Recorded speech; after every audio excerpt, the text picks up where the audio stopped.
আবার এগিয়ে এলো গরমের ছুটি। এমনিতেই গরমের ছুটি এগিয়ে 2 তারিখ থেকে দেওয়া হয়েছিল 2রা মে থেকে, কিন্তু পুনরায় আবার রিভাইসড অর্ডার করা হলো স্কুল এডুকেশন ডিপার্টমেন্টের পক্ষ থেকে। এখন প্রশ্ন হচ্ছে এই ছুটিটা কি শুধুমাত্র ছাত্রদের না টিচারদেরও ছুটি থাকবে, সেটা অর্ডারের শেষের দিকে পরিষ্কার বলে দেওয়া হয়েছে। আমি আস্তে আস্তে ক্লিয়ার করছি।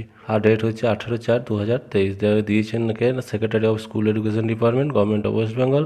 দেওয়া হয়েছে West Bengal board of secondary education and primary এডুকেশনের প্রেসিডেন্টদেরকে। বিষয় হচ্ছে রিগার্ডিং সামার ভ্যাকেশন। এখানে যেটা বলা হচ্ছে সেটা হচ্ছে, considering the prevailing heat wave situation, the competent authority has decided to prepone the summer vacation in the school under your administrative jurisdiction, that is the next Monday 22/4/2024, except for the school of the hill area of Darjeeling and Kalimpong district।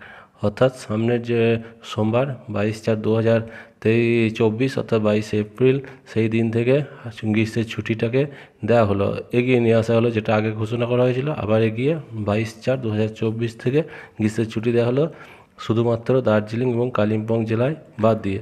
The teaching and non teaching staff will also remain on leave on the special case during the period till the school reopen, subject to the direction issue concern election of authority general election 2024। Teaching non teaching staff of school shall make suitable arrangement for conducting extra classes after the reopening of school।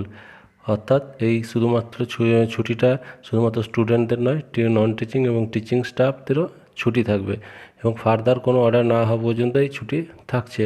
কেবলমাত্র কিছু কিছু ক্ষেত্রে ব্যতিক্রম ঘটবে, যেহেতু সামনে Lok Sabha election 2024 আছে, সেই পারপাসে যদি কোনো ডিউটি থাকে সেগুলো অবশ্যই করতে হবে। এবং শেষে যেটা বলা হচ্ছে, স্কুল খোলার পর সিলেবাস শেষ করার জন্য এক্সট্রা ক্লাস টিচারদেরকে নিতে হবে।